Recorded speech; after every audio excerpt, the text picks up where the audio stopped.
अस्सलाम वालेकुम नाजरीन, मैं हूं आपका मेज़बान इकराम उल्लाह जोया और आज के व्लॉग में सुप्रीम कोर्ट की अपडेट्स के साथ हाजिर हूं। और मेरे साथ आज सुप्रीम कोर्ट के सीनियर रिपोर्टर निसार साहब मौजूद हैं, जो सुप्रीम कोर्ट की हियरिंग्स जो है वो रोजाना की बुनियाद पर सुनते भी हैं और एक अपना बड़ा ज़बरदस्त किस्म का तजिया भी रखते हैं। आज सुप्रीम कोर्ट में पाकिस्तान तहरीक इंसाफ के हवाले से एक इंतहाई अहम केस ज़ेर समात रहा, जो दिन भर बड़ी तवील बहस के बाद जो है अब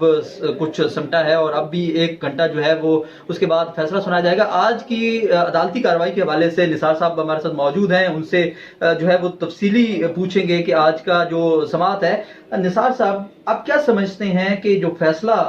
आज की समात के दौरान जो है वो रिमार्क्स चीफ जस्टिस साहब के और बाकी जो बुगला की जानिब से जो दलाइल दिए गए, खासतौर पे अगर हम इलेक्शन कमीशन के वकील की बात करें, उनकी जानिब से जो अपने पॉइंट्स रखे गए, तो आपको फैसला किस तरफ होता हुआ नजर आ रहा है? सबसे पहले तो बहुत शुक्रिया इकराम आपका, आपने मुझे मदऊ किया। बिल्कुल आपने ठीक कहा। इलेक्शन कमीशन के वकील मखदूम अली खान की तरफ से जो आज टेक्निकल सवालात रखे गए सुप्रीम कोर्ट के सामने, और उसमें अगर हम देखा जाए कि पीटीआई के जो वकील थे बैरिस्टर गौहर और उनके साथ अली जफर, उनकी तरफ से कोई खातिर खा जवाब नहीं दिया गया ना। जिसमें आप ये देखेंगे कल की जो हेयरिंग थी उसमें भी चीफ जस्टिस पाकिस्तान ने ये सवाल रखा, जस्टिस मुसर्रत हिलाली ने भी ये सवाल पूछा कि जो इंट्रा पार्टी इलेक्शन थे ये कहाँ हुए, कब हुए, कैसे हुए, और सबसे मेन चीज एक जो पूछी गई थी वो अगर आपको याद हो तो उसमें ये पूछा गया था कि क्या इन पार्टी जो इंट्रा पार्टी इलेक्शन है इनका कोई नोटिस जारी किया गया था कि जी हम इंटर पार्टी इलेक्शन करवा रहे हैं। और उसके बाद मैं आपकी बात कर रहा हूँ, इस हवाले से मौके पे ये भी इख्तियार किया गया था, पाकिस्तान तहरीक इंसाफ के वकील की जानिब से कहा गया था कि हमने अखबार में इसका इश्तिहार दिया था। क्या समझते हैं कि उनका ये जो मौकिफ आज सुप्रीम कोर्ट में इख्तियार किया गया वो कोई वैलिड था? मेरा नहीं ख्याल कि कोई वैलिड था, क्योंकि चीफ जस्टिस का ये कहना था कि जी प्रॉपरली नोटिस जारी किया जाता है कि जी हम इंटर पार्टी इलेक्शन करवा रहे हैं, जो जो इसमें कॉन्टेस्ट करना चाहे। आज आपने देखा ये कंक्लूड होने से थोड़ी देर पहले जो साहिबान आए थे जिन्होंने आके अपना बयान अदालत में दिया है कि जी हम 2006 से हैं, खातून भी आई, उन्होंने भी कहा कि मैं एक अरसा दराज से पीटीआई की वर्कर हूं और उसके साथ जो है मैं ओहदों पर भी रही हूं, मुख्तलिफ ओहदों पर भी रही हूं, और मैं इंटर पार्टी इलेक्शन में जो है वो कंटेस्ट करना चाहती थी, लेकिन मैं जब पार्टी सेक्रेटेरिएट गई हूं तो मुझे पता चला कि जी वो सब कुछ हो गया और बैरिस्टर गौहर जो है वो बाज़ाब्ता तौर पर चेयरमैन मुंतखब हो गए हैं। मुझे को पता नहीं था कि किस किस पोजीशन के लिए जो है वो पार्टी में इंतखाबात में हम हिस्सा ले सकते हैं। तो इससे इकराम मुझे लगता ये है कि जो फैसला महफूज हो गया काजी फायज ईसा की तरफ से। आप देखें सुबह से हम लोग 10:30 बजे से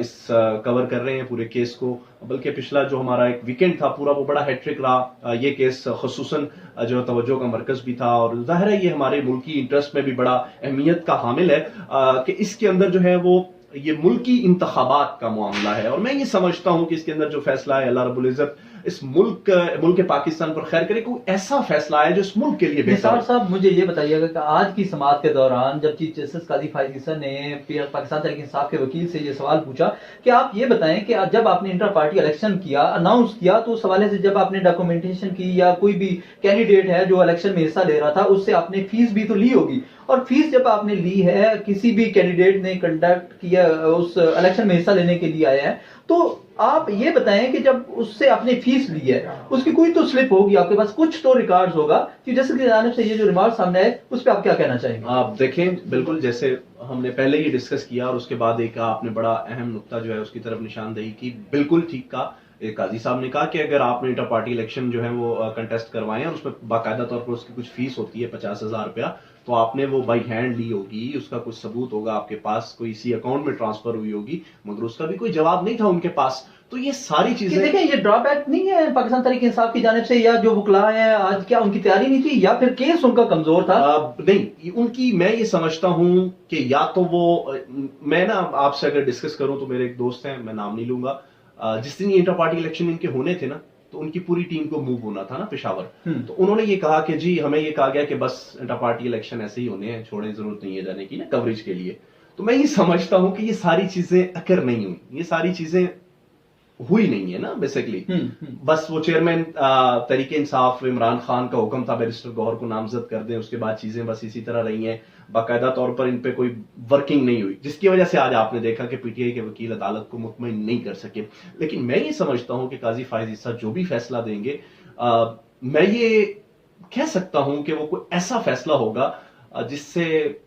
इलेक्शन मुतासर नहीं होंगे, क्योंकि अगर पीटीआई से बल्ले का निशान बिल्कुल ही वापस ले लिया जाता है और उसके बाद आपने देखा अब से थोड़ी देर पहले दौरान समाअत ही इलेक्शन कमीशन ने जो एक नोटिस जारी कर दिया कि जी एक जो कैंडिडेट है पार्टी का वो किसी एक टिकट पे जो है वो अप्लाई कर सकता है, लाइक जिस तरह इन्होंने वो दूसरा एक पार्टी थी पीटीआई नजरियाती पार्टी, उस पे जो है इन्होंने भाई सुनने को आ रहा था कि जी दो दो टिकट्स दिए थे, एक ब्लैंक टिकट दे दिया था, प्लान बी जिसको कहा जा रहा था कि पीटीआई की तरफ से एक प्लान बी भी सामने आएगा अगर बल्ले का निशान नहीं मिलता तो उसके मुताबिक इन्होंने वो किया, एक ब्लैंक टिकट भी दिया हुआ था, लेकिन वो चूंकि इलेक्शन कमीशन ने जो है वो रिटर्निंग आरओ यहाँ पे एक सवाल ये पैदा होता है कि देखें ये मौके भी इख्तियार किया जा रहा था पाकिस्तान तहरीक इंसाफ के जानिब से ये कहा जा रहा था कि तासुर अदालत से ये आ रहा है कि सिर्फ पाकिस्तान तहरीक इंसाफ के इंटर पार्टी इलेक्शन पर ही एतराजात उठाए जा रहे हैं। क्या दूसरी जानिब जब मरियम नवाज जो है वो बगैर किसी मुकाबले के वो इंटर पार्टी इलेक्शन में जो है वो नामजद हो जाती हैं, तो क्या सिर्फ एक ही जमात के इंटर पार्टी इलेक्शन पर इतनी ज्यादा बहस होना, उसके ज्यादा इतना ऊपर जो है वो बड़ा सख्ती रखना ठीक है? आप किसी भी चीज की इस्लाह कर रहे हैं तो वो सबके लिए इक्वल होनी चाहिए। तो क्या आज के फैसले में क्या ऐसा लगता है कि शायद पाकिस्तान तहरीक इंसाफ को बल्ले का निशान दे दिया जाए और फैसले में ऐसी ऑब्जर्वेशंस दे दी जाएं कि अगली दफा जो है वो इंटर पार्टी इलेक्शंस जो हैं वो बड़े स्मूथ और बड़े जो है वो तरीकेकार के मुताबिक होंगे? क्या लगता है? पहला सवाल तो आपका जो इकराम है ना वो ये है कि क्या सुप्रीम कोर्ट को नजर नहीं आता बाकी पार्टीज का? आपने हम कोर्ट को कवर करते हैं, आप भी बड़े सीनियर जर्नलिस्ट हैं, कोर्ट पे बड़ी गहरी नजर रखते हैं। आपने देखा चीफ जस्टिस पाकिस्तान मुख्तलिफ अपने अदालती फैसलों में और मुख्तलिफ रिमार्क्स के जरिए ये बता चुके हैं कि हमारी ये डोमेन नहीं है ना। आज भी मुख्तलिफ टॉपिक्स पे जब उनके वकील जाने लगे तो चीफ जस्टिस ने कहा कि हम इस पे बात नहीं करेंगे ना।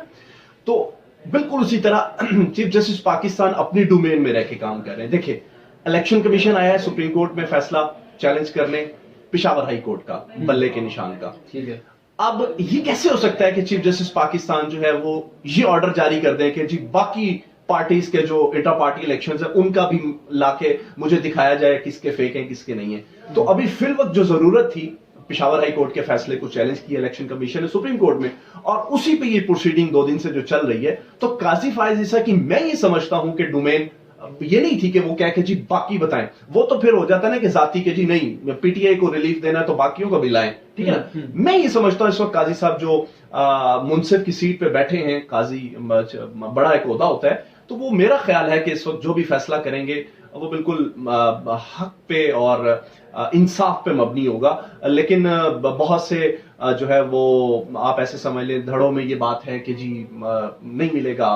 उनको इंसाफ नहीं मिलेगा। जिस तरह जी इसको 2 जजेस के साथ भी रिलेट किया गया कि जी जजेस भी जो है वो रिजाइन हो गए हैं, काजी का रवैया इस तरह का है, ये वो नहीं। आपको पता है हम कोर्ट कवर करते हैं, हम चीज ये जानते हैं कि उनके खिलाफ रेफरेंस आया हुआ था, उसके अंदर वो उनको अपना बेगुनाही साबित करनी थी, वो नहीं हो सकी, वो दे गए, दूसरे के खिलाफ रेफरेंस आना था, उसने कहा मैं पहले ही छोड़ दूं। तो ये चीजें सारी हम देखें ना, काजी साहब टेक्निकल पॉइंट पे जाके बात करते हैं। तो अगर उन टेक्निकल पॉइंट्स को देखा जाए तो मेरा ख्याल है कि काजी साहब की डोमेन नहीं बनती थी कि वो कहें कि जी बाकी पार्टीज के भी इलेक्शन कमीशन से कहें कि आप लाके मुझे दें। तो इस हवाले से मैं ये समझता हूं कि इस वक्त पीटीआई का जो बल्ले का इंतखाबी निशान का मामला सुप्रीम कोर्ट में टेकअप हुआ है, उस पर जो फैसला महफूज हो गया है, उसमें 2 राय दे सकता हूं मैं। एक या तो ये है कि अब उसमें आपने जवाद ख्वाजा का भी जिक्र है, अब जवाद ख्वाजा भी बानी मेंबर्स के तौर पे यहाँ पे आए हो, तो उसको तो निगलेक्ट नहीं किया जा सकता ना किसी जगह पे जाके वो भी एग्जिस्ट तो करते हैं ना। आज आपने रिमार्क्स देखे कि वो जाहिर है बानी मेंबर तो है ना पीटीआई के। तो इन चीजों को अगर देखा जाए तो इकराम मुझे ये लगता है कि या तो विद इन डेज के अंदर जो है वो पार्टी इलेक्शन दोबारा करवाने का, इंटर पार्टी इलेक्शन का कहा जाएगा, क्या भी मुमकिन है क्योंकि अभी तो इलेक्शन सर पे है, तो पार्टी इलेक्शन कैसे, इलेक्शन कमीशन चीफ जस्टिस के उसमें है ना, तो कोई ना कोई ऑर्डर में हुक्मनामे में लिखवा सकते हैं कि जी आप इनको 2 दिन दें 3 दिन दें, इंतखाबी शेड्यूल को आगे लेके जाया जा सकता है। लेकिन फिर अगर आप देखें काजी साहब का ये था कि 8 फरवरी पत्थर पे लकीर है, इससे आगे नहीं जाएगा, तो फिर ऑब्वियसली इलेक्शन कमीशन अगर आगे जाता है तो फिर वो 8 फरवरी पत्थर पे लकीर कम से कम नहीं रहेगी अगर आज इस फैसले के बाद ये हुक्मनामा आता है कि जिनको इंटर पार्टी इलेक्शन का वो दे दिया जाए। दूसरी तरफ आपने देखा वो जो इन्होंने बल्ले के निशान न मिलने की सूरत में प्लान बी रखा हुआ था वो भी फ्लॉप हो सुनने गया। में आया प्लान सी भी तैयार हो चुका है, तो अब अदालती फैसला जो है वो आपके मुताबिक हम भी ये पूरी उम्मीद है कि अच्छा आएगा। निसार साहब आपके वक्त का बहुत शुक्रिया, थैंक यू वेरी मच। नाजरीन, आज की समाअत के हवाले से निसार साहब सीनियर जर्नलिस्ट हैं जो सुप्रीम कोर्ट को कवर करते हैं, अपनी राय जो है वो आपके साथ शेयर कर रहे थे। आज की समाअत के हवाले से तफसीली हमने आपके साथ जो है वो शेयर की हैं, रिमार्क्स भी शेयर किए, और दूसरी जानिब जो वकला की जानिब से जो दलाइल सामने आए वो भी आपके साथ शेयर किए गए हैं। ज़रूर हमारी वीडियो के साथ जुड़े रहिएगा और कमेंट्स में आप अपना फीडबैक भी हमें दे सकते हैं। अल्लाह हाफिज़।